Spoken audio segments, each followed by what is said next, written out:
they don't care about risk. What they care about is the impact of that risk if actualized. And so when you present risk, going through a cyber risk quantification type exercise to place an estimated financial value on that risk, to me that is absolutely critical, because now you're talking their language.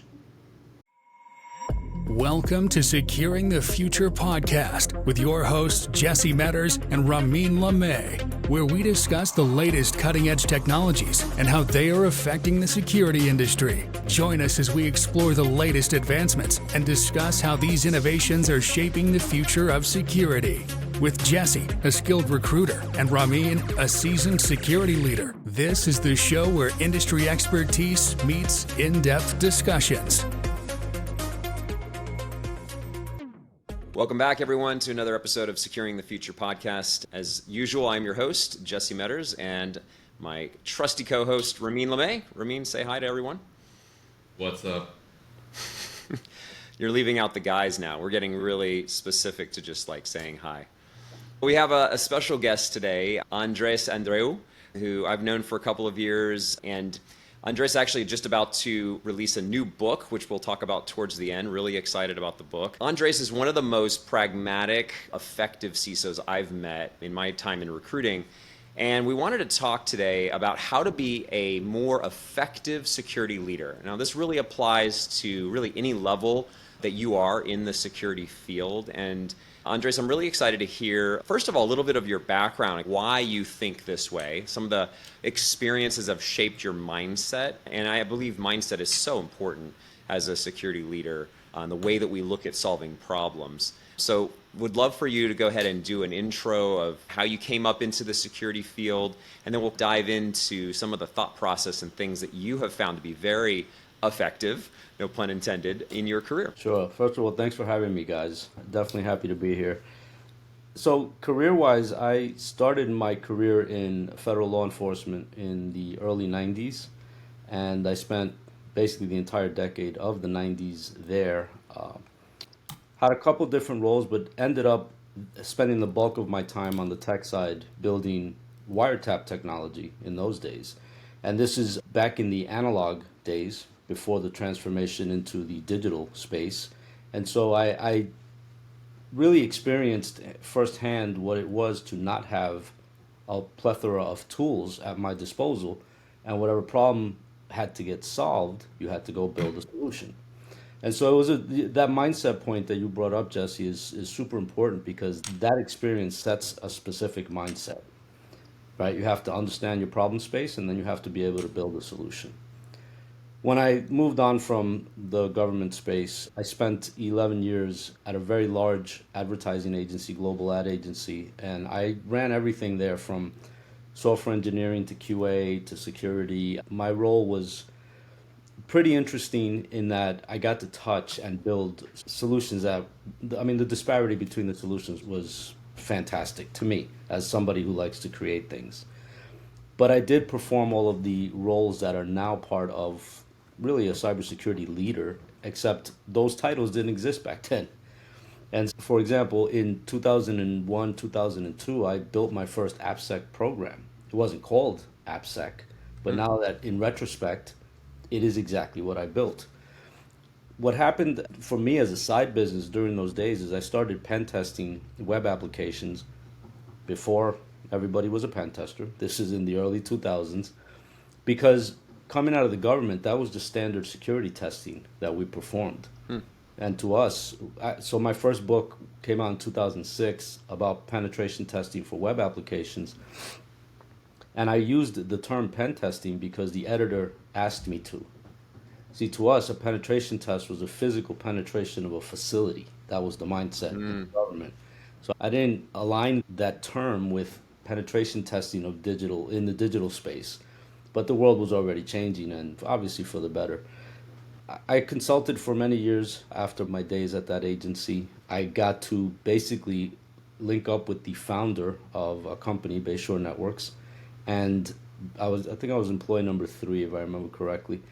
And I had the honor of being part of a team that invented 3 cybersecurity products from scratch. Wow. That was, talk about learning at depth and having to understand the problem space. That really pushed it for me. And I learned a lot during my days there. I think after we had an exit in Jan of 21, and then I took on a role at a public ed tech company, built out their security program, and now I'm here at Hearst as the Deputy CISO.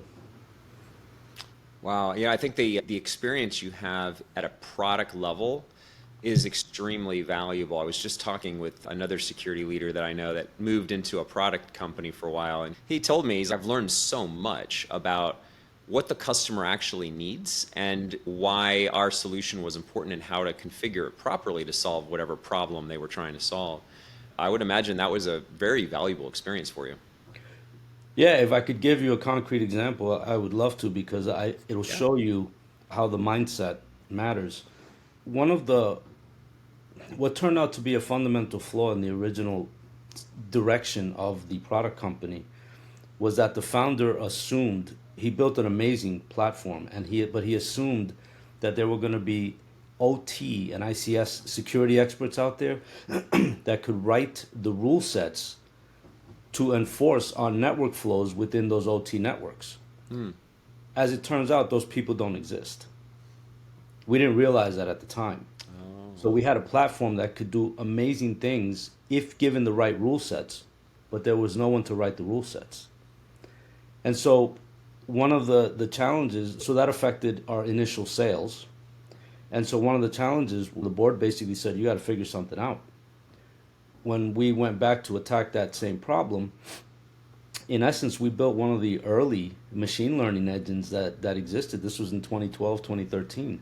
I ended up with an international patent for that work. But we solved the problem by basically learning off live network flows and dynamically constructing the rule sets to enforce on the flows that came afterwards. Wow. And so we didn't think that way in the beginning. We got forced to solve a problem. But we had to understand the problem from the customers. The customers were the ones telling us, listen, I love what the product does, but I don't have anybody to write those rule sets.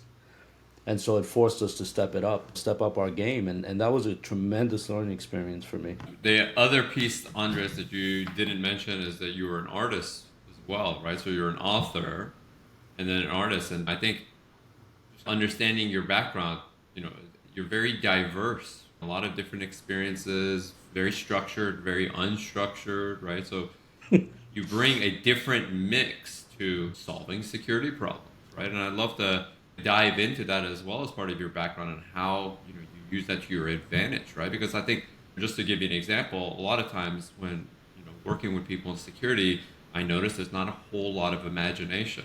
Right. So there's a lack of that vision. Where are we going? Why? And how do you align that to the business? And a lot of that comes through having that vision, knowing what you're trying to achieve, and then setting tasks or initiatives to get there. How has that showed up for you, or how has that been an advantage for you as well? From my perspective, it's a tremendous advantage because your point, Ramin, about the lack of creativity in the cyberspace is totally valid. Artists tend to look at the world differently. For example, if I put up a still life, a vase and a fruit, and you put 10 people in a room, the 9 that aren't creative are going to see that very literally. But the one that is creative sees it very differently, and that gets expressed in the art, in the actual final product. And I think that creativity for me has definitely come into play because I don't see the same limitations that a lot of my peers do. A lot of my peers see things in terms of, like, for instance, they've given up on the proactive protection aspect of security. And so they invest heavily on being responsive, right? BCP, DR, incident response, all that. And I'm not saying that's not important, but that's not the entire game. You can still be proactive if you know what you're doing, if you understand the problem you're trying to solve. And I don't mean to sound judgmental, but I think that's one of the missing pieces in the industry now. A lot of people lack the technical knowledge. They don't have that foundation to look at a problem, understand it at depth, and then understand what capabilities need to get put in place in order to be actively protected within that space. And so that creativity, and take attack surface management, for example. You talk to 9 out of 10 CISOs, you talk about attack surface, and they'll focus their conversation on the endpoint and the user. I only see that as part of the problem. I see HVAC systems that are in your building as entry points. I see physical entry points. I see all these different angles because my mind just works that way. When you're on the creative side, you look at all these angles differently. It's one of the reasons why I'm a strong proponent of bringing in folks that are in the neurodivergent space because they look at the world differently. They see angles that other people just can't see. And if you really limit yourself, you have to live within the confines of those limits. And I think that's what happens in this industry, right? Everybody comes in, we'll focus on BCPDR, IR, and we'll get a SOC 2 report and we'll be fine. No, you won't. Yeah. And to your point, there's even, I would say, like business logic that I would challenge as a security professional, right? Recently, we had a client where they wanted our advisory support around their controls and around their process. And it was interesting because they very much knew exactly what they wanted. But when I started asking questions around what kind of data they have and why, I started poking holes into their business logic. And they're like, why is that relevant to you checking our security controls? And within 10 minutes of an intro conversation, our conversation of them expecting us to do an assessment or advisory of their controls turned into, why do you have that data and how do you reduce that data to reduce your attractiveness to a threat actor? 100%. And that right there really adds fuel to the example I was giving earlier, because those type of leaders can't even acknowledge the entire ecosystem they're responsible for because they don't think that way. I'll give you an example. I know peers, and again, not being judgmental, it's just an observation. I know peers that have focused the majority of their resources on protecting the endpoint and protecting the user. Now, yes, totally valid. But if you look at that same organization, the crown jewels, the gems of the business are in a database somewhere, not in somebody's laptop. And that even if they breach a user, the chances of that user's object having full access to an entire database is probably null. Yet they have APIs that are world-facing that nobody even looks at because they don't even know they're there, that do have full access to the database. And to me, you missed the boat. You spent all your protective dollars in the space that you understand, and you didn't look in the other areas because you just don't know those areas. And that's a problem that I see in this industry. That lack of holistic ecosystem understanding and that lack of acknowledging all these other angles that could exist. You don't even know if they exist. You may not know that they exist. And it goes back to that whole creativity and the mindset aspects, because I just try not to limit the way I look at things because I want to do what's best for this given organization that I'm responsible for. So I don't try to fit or force fit, I should say, a compliance initiative to an organization if it's not really going to add value. I try to look at real problems and solve them. Give us an example, Andres. I mean, if you can. I understand there's some privacy issues, of course. You're working at Hearst. How in the world are you stepping in and saying, what was your approach coming into an organization like this, and whatever you can share? Because I think it's helpful to see, like, how did you think when you first started about finding what the problem was, challenging old mindsets, and then starting to ruffle feathers a little bit to make things happen? I'd love to hear that. Sure. My previous engagement was a very similar model. It was a company that grew by acquisitions. What happens in those cases is that the disparity of tech stacks that you have to deal with is pretty extreme. So you have to approach the problem in terms of lowest common denominators. In other words, a solution that can have a positive impact on as many of those business units as possible. So I'll give you a perfect example. All of these entities have world-facing web applications. They're all written in different stacks and all that stuff. But HTTP is HTTP, period. So I attack it at the HTTP level. So I go to implement protections at that HTTP level from an inside out, from an ingress and egress perspective. And so that, to me, that's a lowest common denominator. You can't change HTTP. It is a well-defined protocol, and it is the transport mechanism for every web application, irrespective of what they're written in. Most likely, that will apply to APIs as well. Now, you can use different other transport mechanisms for APIs, but the majority of the world uses HTTP. All of a sudden now, one tier of layer 7 HTTP protection starts to benefit not only multiple business units, but multiple business units at the web app and API layer. That's my approach, because those lowest common denominators, you can't negate them. Those are reality. I don't get caught up in trying to put in point solutions based on specific tech stacks, because that doesn't scale. I do get caught up in trying to address it at those common tiers. It's the same thing with the data, right? So if you think about the HTTP, that's at the edge. If you come in from the inside out, now all of a sudden you look at data. Again, I don't care what your app is written in, data is data. And if you run in a database, whether relational or key value or whatever, it's data, right? And that's most likely what an attacker is after. Think about it. Attackers want one of two things. They either want to take you down with a DDoS, or they want to steal your data. If you strip away all the emotion and all the hype and all the this, that's what it comes down to. It's one of those two types of attacks. Or targets, I should say, not attacks, targets. And so if you think about it from a data perspective, again, doing discovery, figuring out what data elements exist, that's universally applicable. And now you start seeing that, okay, if I can at least address these two tiers, we have a much stronger posture as we move forward. That's my approach. Love that. Yeah, Ramin, you've also been through a ton of mergers and acquisitions. I'd love to hear your thoughts on this too, just because you had to develop a more pragmatic way of looking at these things to scale, right? You did 34 or 35 when you were at your previous company.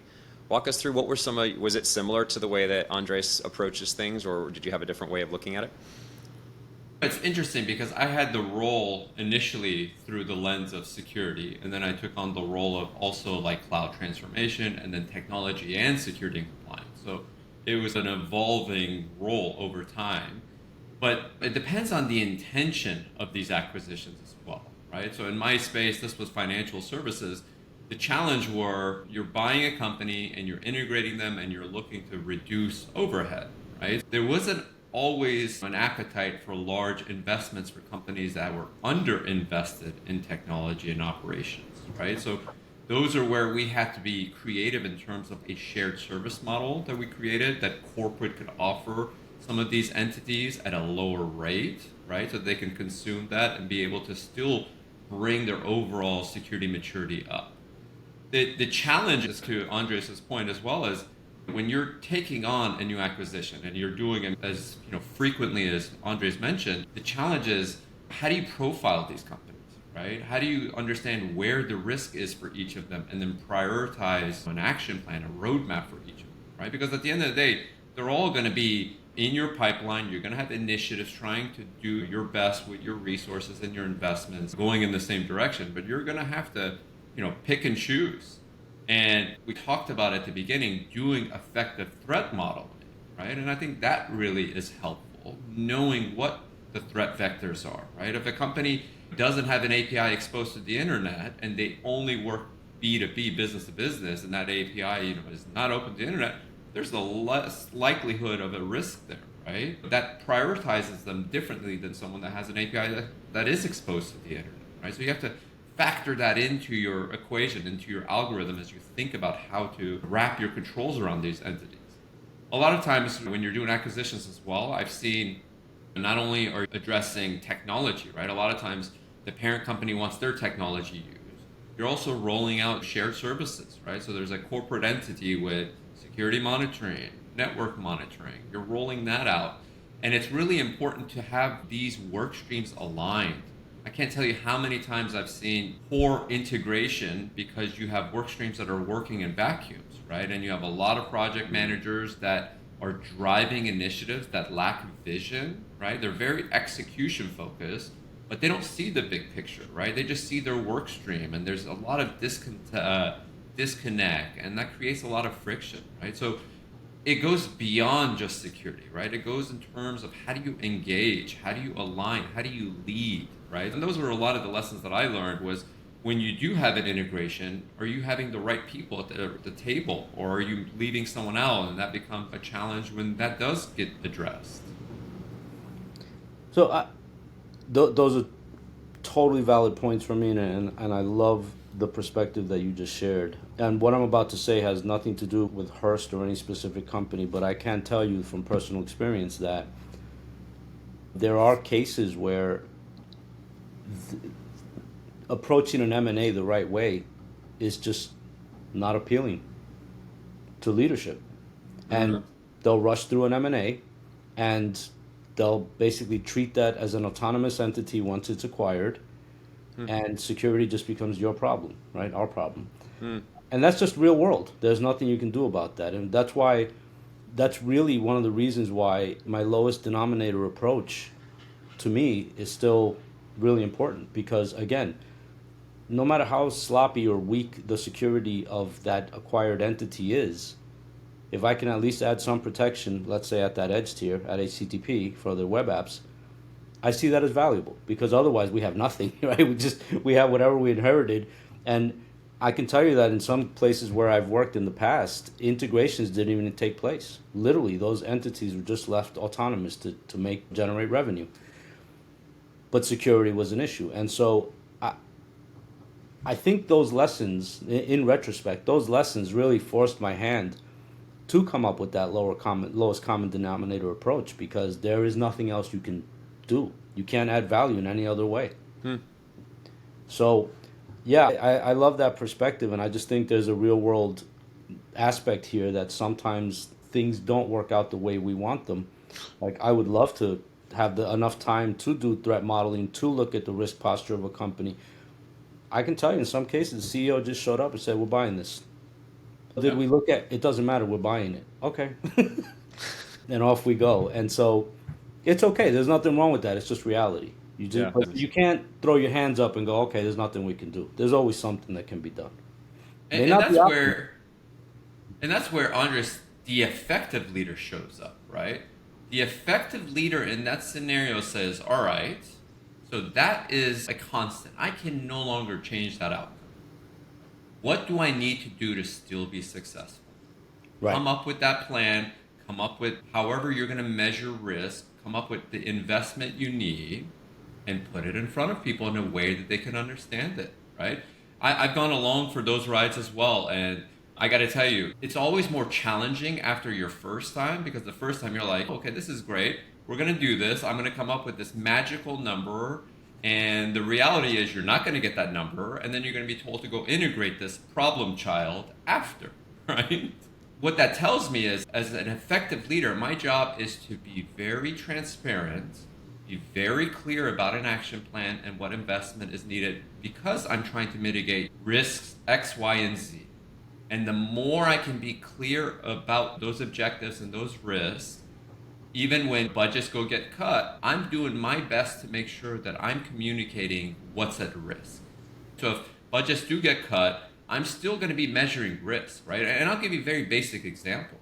Just start by perimeter vulnerability scanning, right? What do the vulnerability snapshot look like there, right? That's not hard to get. If you don't have scanning, there's services out there. But just measure that on a monthly basis and see if you're trending up or down.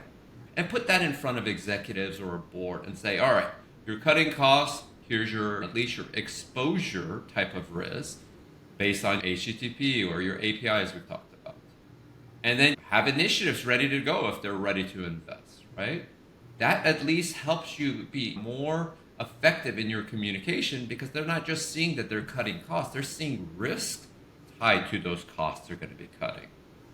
Yes, and I absolutely love that point. And one of the things that I always stress in regards to risk, and this is not easily attained, but I think it's something that we all have to strive towards in this industry, is that risk to executives and board members, risk, and I realize this is going to come off harsh, but it's the truth. They don't care about risk. What they care about is the impact of that risk if actualized. And so when you present risk, going through a cyber risk quantification type exercise to place an estimated financial value on that risk, to me that is absolutely critical, because now you're talking their language. They don't care about risk, they don't understand risk, but they understand money. And they understand that if this risk does get actualized, it's going to cost this much oh, now you got their attention. And I always found that to be a missing piece in a lot of risk management exercises because the focus was always on the risk, not the impact of the risk. And so I love the points. I mean, I think those are very real world points. I got to tell you that as I was listening to you talk, I was thinking back to when I started in my career in the 90s. And when, in those days, when you placed a wiretap, you had to go physically place a wiretap. It wasn't done at an ISP. It wasn't done at the telco. It wasn't. You had to go into an apartment and place a wiretap. What happens if there's people in the apartment and they're not leaving, and you have to place the wiretap? And I'll never forget one of the most important lessons in those days for me. I went to a supervisor with that scenario, and his answer was, "Figure it out." and that's when you start realizing that being effective, if you will, it requires really, again, understanding the problem space. And in that scenario, my problem space was I had to get people out of an apartment somehow and get in there, do something, and then disappear. Figure it out. And so as a leader, when you're effective, you're always figuring things out on the fly because there's no formula. If anybody tells you that there's a formula in this world, in this space, something's wrong with that person. And this is one of the problems, like when you try to mold these GRC compliance type exercises into an organization. It may not be a good fit, but you're looking for that. Those people are looking for that formula because that's how their mind works. They need to have it in a tight box with a bow on it, right? The world isn't like that. It's true. And if you accept the chaos of everyday reality and you just learn how to adapt and overcome based on what's in front of you, I think your level of effectiveness can rise to a good spot. Yeah. But that adaptability to me is probably one of the most critical elements that a cybersecurity leader can possess. That no matter what comes in front of them, they're going to figure out a way. Yeah. And I think what's important that you highlighted there is, sticking with your objective, right? Like remembering what you're trying to achieve and letting that be your compass as things get more complicated, right? Because the second more team members or more departments get involved, whatever the issue is, gets really complicated, right? Especially at larger corporate companies doing integrations, nothing is straightforward. But as long as you remember what you're trying to achieve, what outcome is keeping this group aligned, you can lead the direction towards that outcome and not get distracted very easily. So I think that's a really good point that I wanted to make sure we call out, because a lot of times, especially in security, you can go down a lot of different paths while forgetting why you started or what you're trying to achieve at the end of the day. Yep. Yeah. Two things I want to make sure we hit on. One would be, Andres, what are you seeing from your perspective now? Because look, we've got a little bit of a problem, right? We've got an aging security leadership that is going to need to be replaced with strong, younger leaders, right? To continue to evolve our industry. And our industry is obviously becoming more and more complex. What do you think are some of the key things that we can teach the next generation coming into cybersecurity? Even like new ways of thinking of how to hire up and coming leaders, like folks like yourself that have a creative mind, or neurodivergent folks that have a different way of thinking. I don't know. What are some of the things that you see, or even how you think of hiring, that might be helpful in creating the next generation of effective leaders? And then finally, I want to talk about your book. I'm going to harp on the adaptability point because that's absolutely critical. And you have to couple that with being forward-thinking, forward-looking. If we are not, as leaders, if we are not focused on what's coming and we're only focused on what's here right now, then we're doing our teams and ourselves a disservice. If you think about even something like, I'm not even going to get into the AI stuff because AI has been around since the 40s and the 50s. A lot of people don't realize. For example, KNN, the clustering algorithm, is from 1953. There's nothing new there. It's just hit the mainstream. That's the difference. But if you sit down and you actually start looking at the real problems, like quantum computing, that's a real problem that's coming. But and this is where the adaptability, that mindset matters. The problem isn't quantum computing. The problem is that right now, our adversaries are amassing data so that when the quantum capabilities are there, they can break past whatever encryption exists. So it's not so much only a forward-looking problem, it's an existing problem in terms of trying to ensure your data doesn't get intercepted. Again, those are two different angles, same problem, right? But two different angles that we need to look at. And this is I'm staying on path with your question. I'm just giving an example. That's the mindset that I think we need to foster in the next generation, right? Don't get caught up with, I have to have the best IAM strategy on the planet because that's all that matters. That is not all that matters. It does matter, but so does this other area. And if you ignore the forward-looking area, you're going to solve a problem now, and in 3, 5, 6, 7 years, you're going to have a new problem that you didn't even think about when you should have thought about it. And so to me, that adaptability coupled with that forward-thinking nature, I think that's just absolutely critical. And that you can't teach that in schools. You can't teach that in a certification. You can't teach that anywhere other than having experience and a certain mindset. How do you find those mindsets? What are some things you think that are helpful in finding folks that do have those experiences? Is it because you think of someone who has to solve a problem on a battlefield, coming out of the military can be helpful, but then also they're used to following orders, so then they might not be as creative when it comes to thinking outside of the box to come up with a solution. So I don't know, I'm just thinking through the typical people you find that do well in cybersecurity. A lot of times they come from military. Military can be great, right? Because I mean, you're out on a battlefield trying to figure out how to set up a wireless network for your team, and you have very few resources and you had to figure it out. That's great, because then you're coming in and you're solving problems at a much different mindset, as one example. But then maybe coming in, somebody who comes from gaming and thought of things in the way that they had to solve problems in these complex games, as an example. Maybe their mindset's different. I don't know. What are some things you've seen that have helped? So that's exactly what I look for, are these different sets of perspectives when it comes to people. I don't look at, you have a degree in cybersecurity and you have these certifications and oh my God, you must be amazing. No, chances are you're probably pretty lame because you're a clone of what somebody told you need to be. But if you, for example, find a young person that's, let's say, built a lab in their home, they don't have a degree, but on their own initiative built a lab in their basement and they're breaking things and they're playing red and blue team. That's impressive to me. That shows me that you have that mindset that's going to be adaptable, that's going to look at the angles, that's not going to take no for an answer. You're going to find a way. That's what I look for. I look for those, like the gamer mentality to me is fantastic because gamers are always adapting to something new. Exactly. And it's like I like to look for certain type of athletes as well. Not, no offense to anybody, not team athletes. I don't like the fact of the notion of relying on somebody else. I do like boxers, I do like wrestlers, I do like judo people. That's the world I come from. Because in those worlds, the mindset is this: either you're going to win or I'm going to win. But if I lose because of me, I don't lose because of somebody else. Or they don't lose because of me.